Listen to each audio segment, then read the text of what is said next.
This isn't a political meeting, but I just want to let you know that the Green Party is supporting this as a means of raising the issue. There's quite a bit of concern about this particular issue, and you're going to hear tonight about why it's an issue. And in spite of, I guess, what we've all been seeing on the TV, that railways can be a big problem too when they're carrying crude oil. Pipelines also are an issue, and we have a major one running right across our county, just north of most of the municipalities in the county, or not that far away. Some of you may even have it running across your land. I know some people personally have the line going right across their land. So what you're going to hear tonight is why this is an issue, even though that pipeline's been there for decades. Some of you might even remember when it went in. Alma, I think your husband worked on this, right? No. On another issue, another pipeline. Yeah, Arnold, didn't you work on a pipeline issue when he was? No, okay. All right. Very good. Okay, all right. Anyways, you ready?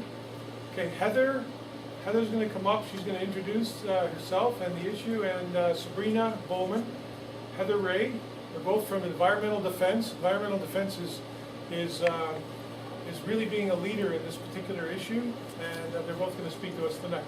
Right? It's really great to see so many people standing remotely in the back there, so that's fantastic. So I am an outreach campaigner with Environmental Defense, so I work in Kingston and also in Peterborough, and I also support a number of local groups. So there's the Kingston No Tar Sand Pipeline in Kingston Citizen Group, just up the 401. That's been motivated on the issue of Line 9. I'm also working with the Peterborough Coalition Against Line 9 in Peterborough. There's some information that they've provided on the table at the back as well.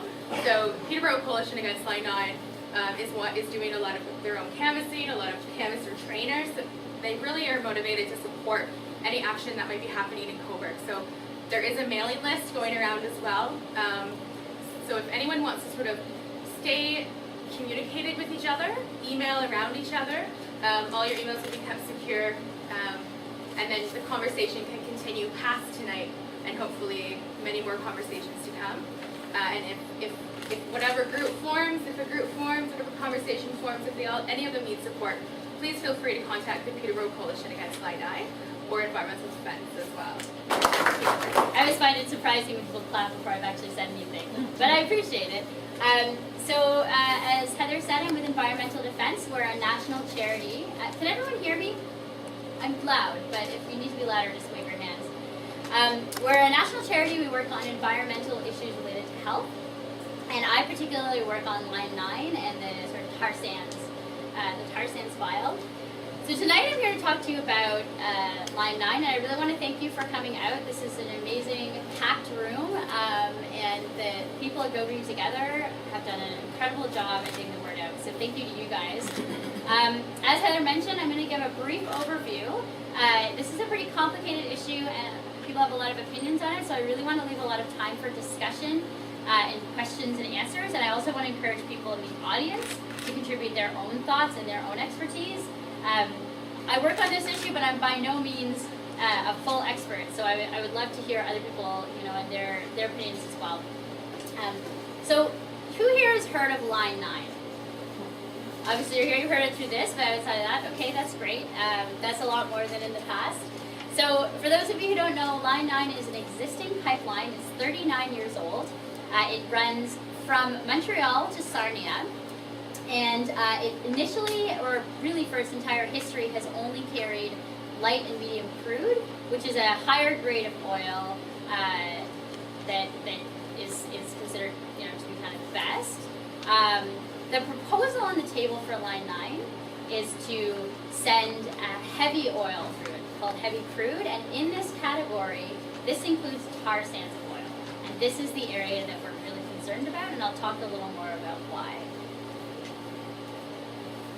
So this is a map of the pipeline route.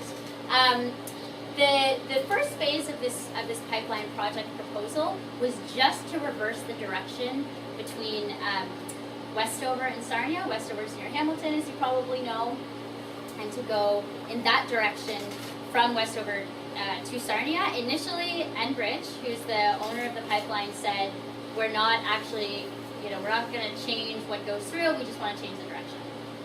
But then they applied for phase 2 and said, oh, we're going to reverse this section, but by the way, we're also going to we want to send tar sands oil through the whole thing. But, we didn't know that before. I'm not sure. Anyways, so this is phase 2 that we're currently on, and that's currently in the approvals process. The other pipeline that's on here is called the Portland-Montreal pipeline. This pipeline carries oil from Portland to Montreal. The reason this is on the map is because in 2008 there was a proposal on the table called Trailbreaker, and the proposal was to send oil from Sarnia to Montreal and then down to the Portland-Montreal pipeline to Portland, Maine. The reason was they wanted to export tar sands oil. It was 2008, so the proposal failed based on the economy, and it wasn't very popular. And in fact, there was a lot of resistance in the northeastern United States. But despite the fact that Enbridge says they don't believe, or they're not planning on doing this proposal again, we think there's a good chance that they will. So,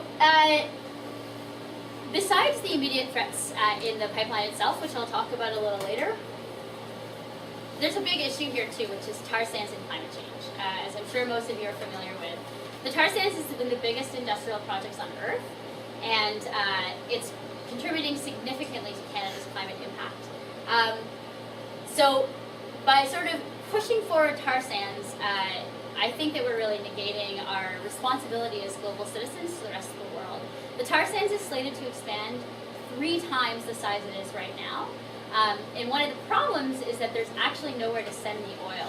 The pipelines are already full, but the expansion is planned, and this is just what's been approved. There's huge opportunity to just go over the entire thing. And if you've ever seen a map of the tar sands, the actual area where the tar sands is found is like 1/3 of Alberta and then into Saskatchewan. One of the reasons why this is a problem, besides its climate impact, is that it's also causing a lot of illness in First Nations and other communities living near tar sands. And it's not just that they're getting sick, they're noticing their fish stocks are getting sick, they're noticing that the animals aren't there anymore and they can't practice their traditional hunting and fishing rights. I was just in Fort McMurray, Alberta, which is sort of the main city, the main town in which a lot of the tar sands workers live, for something called the Healing Walk, which Heather mentioned. This was a walk organized by First Nations, the Fort Chipewyan First Nation, and the Keepers of the Athabasca, which is a major river there, to sort of show what these communities are living in all the time. And it's incredible. It's very industrial, but it's kind of in the middle of nowhere, and they just have destroyed the landscape. And so, seeing it firsthand was really disturbing, because I know that this is only going to get worse. This is a beautiful part of Canada, and outside of the tar sands, it's gorgeous, but then you get to the tar sands, and it's just, everything's been ripped away. So I think that, beyond the global responsibility, there's a real important aspect of First Nations as well. It's a significant threat to the Athabasca River. The day we went on the Healing Walk, there was an oil spill into the river, and that had been kind of unreported, but this happens all the time. And the Athabasca is a major water source in that region. And of course, I think that most of you are familiar, or probably even more familiar than I am, with the threats of climate change. We're already seeing that. 2 weeks before the Healing Walk, there was a major flood in Alberta, as everybody knows. And the damage that can do, is incredible. And I think that we're only going to see more of these kinds of extreme weather events, loss of coastal areas, desertification, so basically areas just drying up and not being able to grow anything, species loss, and climate refugees, so people who are escaping from areas that are affected by climate change. So this is what's coming out of the tar sands. It's actually not really technically oil. It's called bitumen, and it's this really sticky mass that's kind of the consistency of peanut butter. It's full of sand, and it doesn't really flow, and that's what it looks like. So the question then is, how do they get it through the pipelines? So in very short distance, I just learned this, in very short distances they can send it through pipelines by heating it, really, really, really high temperatures, but this doesn't last. You pipeline. So they actually mix it with something called condensate. It's this really nasty mix of chemicals that makes the bitumen flow. Then they have to separate that out when it gets to the other end. And they do a little bit of filtration, but this stuff is really nasty in its entirety, and actually you can't just it's not done when it comes out. You have to upgrade it and refine it, and this is in of itself a very dirty process. Why are we concerned about this? Why are we concerned about bitumen? And or when it's mixed with its condensate, it's called diluted bitumen or dilbit. It's been shown that pipelines carrying this stuff are more likely to spill.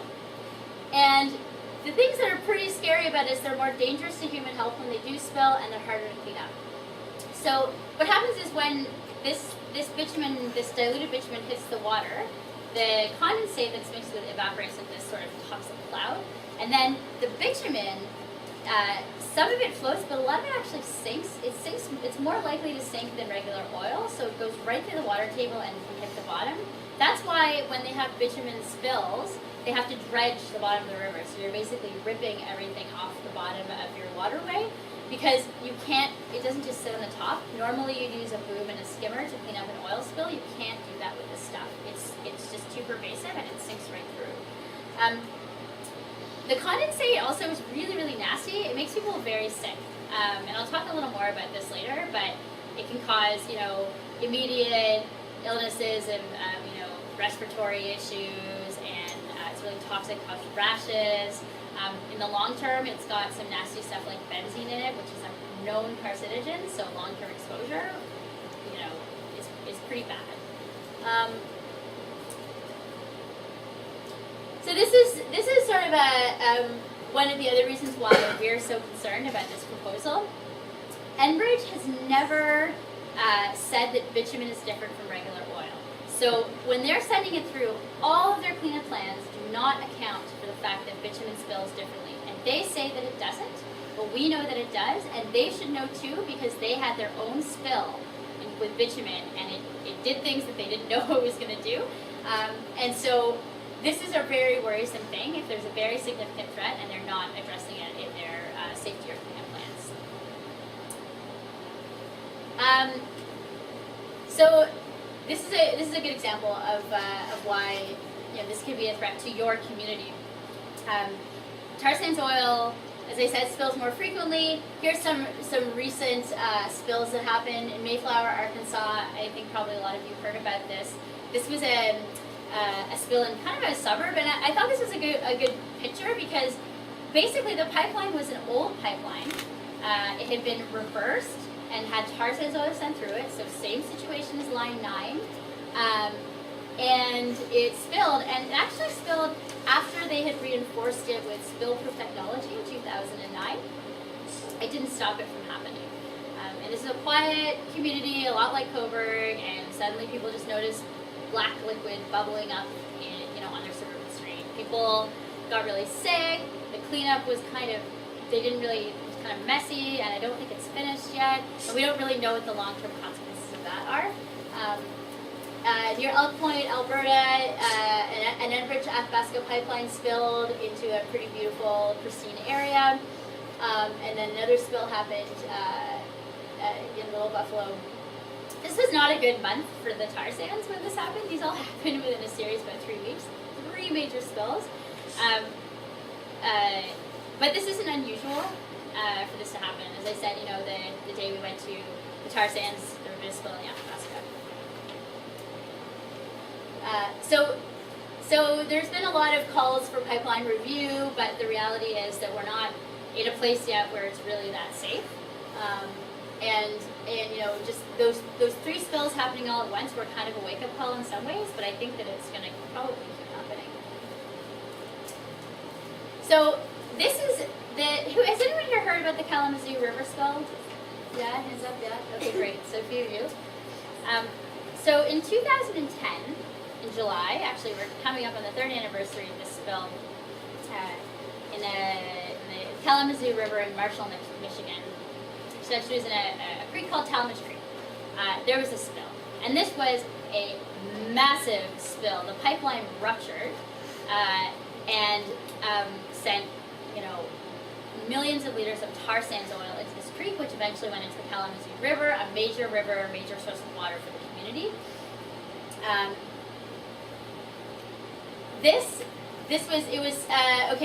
So it was all dilbit, and this spill was incredible in some ways because it basically happened because Enbridge had essentially a corporate culture of lack of responsibility. This pipeline was spilling for 17 hours before it got shut off. The people in the Enbridge Safety Control Center who monitored the pipelines got 2 warnings from one from a utility and one from another oil company saying, we think your pipeline's leaking because we see oil everywhere. And they got their warning system going off, but they thought it was a mistake. So they just let it go. In fact, they actually pumped more oil through because they thought that their pressure dropped, which there was because there was oil spilling into the river. So they weren't wrong about that. But as a result, it exposed this incredible lack of safety culture in Enbridge. They were actually called the Keystone Cops, for those of you who might remember that show, by the U.S. regulators for how they handled this spill. And so far, it's not done. Enbridge said it was finished about a year ago, and they kind of walked away and were like, this is cleaner than when we started. And then some people dug and found that there was actually a bunch of oil that had been buried. And so the regulators sent them back in to keep cleaning and keep dredging. The spill has costed nearly $1 billion. And not to mention the fact that it's essentially destroyed a natural feature which will never be the same. You can't get the oil out. They cleaned it about 2/3 on $1 billion. The other thing that happened was that when it spilled, and this is why we know that dilbit is different. When it spilled, the condensate evaporated, and people started getting sick. And the thing that's really scary is it was the children and the elderly people. They're the ones that got sick first, and they got sick severely, and they didn't know what was going on. So people's kids were coming up, they were throwing up, they had rashes everywhere. And the other thing is that Enbridge didn't admit that it was tar sands oil flowing through the pipeline for the first 10 days or so.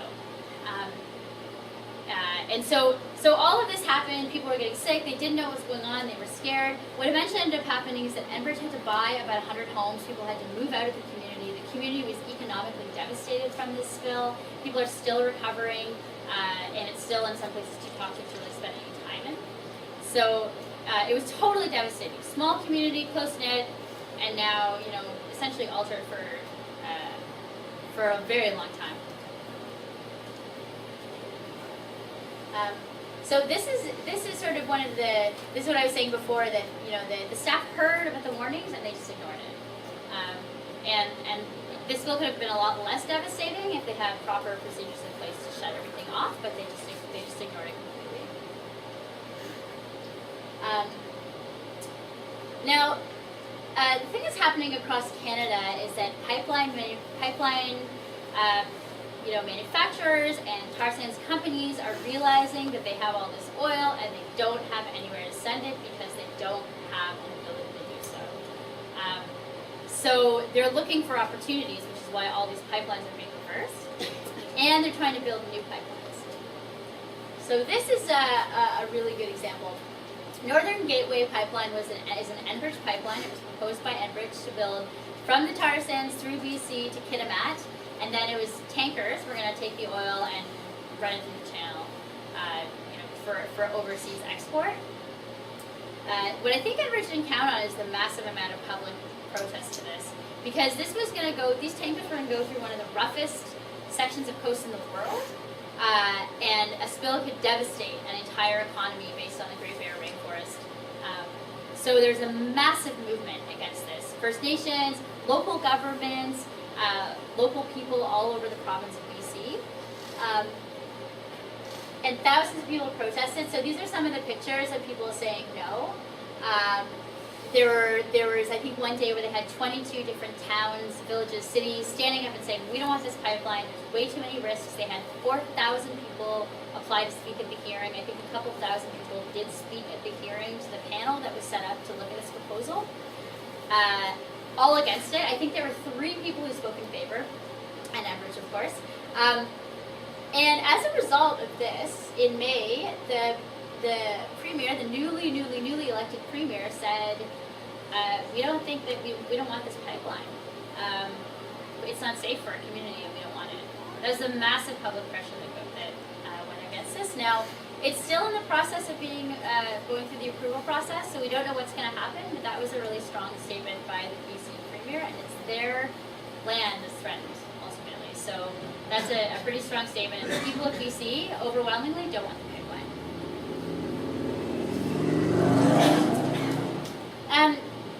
So what is it about Enbridge in particular that worries us so much? This is a company that has a real history of neglect. I think that the Kalamazoo River spill is a really good example of this because it was so badly handled. And Enbridge has said they've learned their lessons, but their pipelines keep spilling. And in fact, Line 9 in particular is a concern. My colleague Adam Scott, who also works on this issue with me, last summer took a little walking tour of Line 9. He wanted to see where it was, so he went to the Rouge River, which is in Toronto, and he went for a walk. And he found the pipeline was actually exposed into the river, which this is a river that is destined to become part of Canada's newest national park. And this is what it looks like. So you can kind of see there's some cinder blocks that are sort of piled on top, but the pipeline had lost a lot of its protective tape. Obviously, they tried to find a solution by doing this. This pipeline is supposed to run underground at all times, except at the transfer stations. But it was just sitting in the river. Obviously, the riverbanks had eroded. Either nobody noticed. Well, that's what we thought. So as it turns out, Enbridge actually knew about this pipeline being exposed in the river for 3 years, and they didn't do anything about it. They said that it was a procedural issue with the local government, but as soon as Adam took a bunch of media people up to the line, they got there only to find that Enbridge was happily covering up the pipeline and doing the remediation. They were covering everything up and saying, like, we're on it, we don't want this exposed anymore. But that scares me. I haven't walked the entire length of the pipeline, and communities like this, where it's going through rural areas, we don't actually know what the condition is. We don't know if it's exposed. And if this was exposed for 3 years, I can't even imagine what the rest of the pipeline looks like. So Line 9 has only actually suffered one major spill, as far as we know, but it's really only a matter of time. Pipeline companies have boasted that pipelines spill, there's only 2 spills per 1,000 kilometers per year. This pipeline has been in existence for 38 years. So it's kind of a ticking time bomb. And as I was talking a bit about First Nations before in Alberta and the tar sands, but there's also a lot of First Nations in Ontario who are affected by this pipeline proposal, and a lot of them feel they were not consulted on this project. It runs through 18 First Nations communities, and I've worked with people in Omjanong, which is the reserve in Sarnia. This is a community that already is in sort of an industrial hub in Sarnia. They're actually surrounded by refineries, the reserve, and having one more thing that's going to poison their water is pretty distasteful to them. So they're really against this. This is a real struggle, and we're seeing that because First Nations are now standing up and saying no to a lot of this development. The Healing Walk I went on was run by First Nations. Idle No More movement happened in the past year, and that's First Nations standing up and kind of being on the forefront of this battle for the earth. And so we're seeing a lot of resistance to this pipeline as well, and I think it's really important to recognize that they have a right to the land, and they have a right to consultation, real consultation, and they don't feel like they've gotten that. So this is where it's a little complicated, but I'll try to make it simple. It's not simple, but basically, this project is going through what's called the National Energy Board. This is an independent federal government body that makes all decisions on federal level pipeline and energy issues. Recently, due to some federal legislation, there was some changes in this, and the process has become very weakened. So Line 9 is actually one of the first test cases of this process. The reason why this is important to know is that the public participation has been limited. So your ability to say, yes, I support the pipeline, or no, I don't, was limited to basically a 2-week period in a 15-month process in which you had to fill out a 10-page application letter that also asked you to include your resume and or a letter of recommendation. This was just to write a letter about the process, or excuse me, the project. you couldn't actually send in a letter with your opinions. You had to do a 10-page application. So this is a pretty strong affront to your democratic right to say something about something that's going through your backyard. There's huge outcry over this.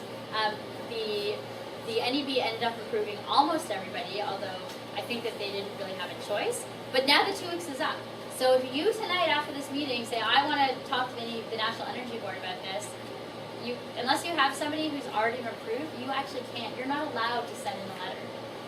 Nobody, they're not going to read it. So we think that's a huge problem, not just from an environmental perspective, but as a citizen of this country, we should be able to put our voices in on issues like this. So this happened, and then Quebec decided to do their own review of the project. So they're actually going to hold public consultation sessions in the next few months, I think, because they were not pleased with what happened here. And in fact, a lot of government bodies, local government bodies, are speaking at the National Energy Board about the project. So Environmental Defence, among other people, is now asking the province of Ontario to do an independent environmental assessment. The reason we want to do this is partially because we think this process is totally flawed. The other reason is that we want people to have a voice. So that's what we're asking for as well. There's actually a petition that's being circulated, I think, and you can sign up on that. But it's really important because we want you to be able to have your voice heard. Yeah. So this is just something I like to include. It's Toronto area, but the Toronto Region Conservation Authority did a spill mapping of what would happen if Line 9 spilled oil. And it basically, the thing that's important is notice the yellow dots. Those are water intakes, so that's where you get your drinking water. And the gray and the black is what a spill would look like if the same amount of oil that spilled in the Kalamazoo River spilled from Line 9. And keep in mind that this isn't directly into Lake Ontario, it's down the tributaries. So you have to go all the way down the tributaries. They believe that if the same situation happened, this is what it would look like. It would hit every major water intake. It's the same here. This pipeline is, I just believe, just in the north of the city. And if it hit any rivers that are coming into the lake, you could see your actual drinking water affected. So I talked a little bit about this, but these are some of the folks who've already gotten involved against Line 9 are saying we don't want this in our community, or at the very least we want to have a voice. And there's a real movement building all the way from Montreal, Sarnia, right up to Montreal. Hundreds, if not thousands of people are organizing in their communities. Heather's in Kingston and Peterborough, there's lots going on there. Lots going on in Hamilton and Toronto, and hopefully in Cobourg as well, to voice your opinion and to make sure that your safety and your concerns are being taken into account. It's only building, and my feeling about this is that if people do want to stop this, it's entirely possible, but it's going to take a mobilization of people like this. It's what happened with Northern Gateway. They did not expect there would be such huge public outcry, but there was. And now it's looking, pretty close to being dead in the water. So one of the things that, of course, people want to know is what can you do? So you can sign our petition. You can write a letter or email really any of your levels of government, because your local town has a huge stake in this if a spill happens. The province, obviously, with an environmental assessment, and the federal government as well, to say, I'm concerned about this issue. They need to hear it from you, and it's very powerful for them to hear it from you. And getting involved with the local group, so in Cobourg there isn't anyone who's working on this. So we passed around a list. My hope is that some people at the end of the night will want to get involved in this, and that's really how this movement is growing. It's not environmental defense going into communities. It's people in their own communities protecting their own area and feeling like they need to get involved in this battle. So that's another way to do it. So I think that's everything. So this is just sort of some resources I wanted to put up. You can kind of see there's already a lot going on with Line 9, a lot of groups that are working on it. I can send these out later, or give people information. If you're on Twitter, you can just go to #NoLine9, hashtag #NoLine9 or hashtag Line9. There's lots of stuff on Facebook, and there's some videos as well. Now, a bunch of you have signed. Anybody who hasn't signed this, who wants to sign this, can you raise your hand? Yeah, just come. I'm going to leave it up here, and people can come up and sign it. Now, there's about 15 or 20 people here. Sustainable Cobourg could take the initiative to bring this group together if they want to come together to take an initiative. We can strategize. Should we do that? People who sign this, you want to come together. What impact is it? You want to come together. going to have, Do Rich? it. What's that? What impact is it going to have? Well, that's what we'll have to strategize about. We'll have to strategize what can we do and how can we do it. And Sabrina will help us, Absolutely. right? So we've got people to help us. So are you saying that even the mayor of this town, Gail Brockenhier, is not giving you anything? He's not interested in whether or not a pipeline comes through Well, his he town? didn't respond, but that doesn't mean we can take the future in our own hands and organize, right?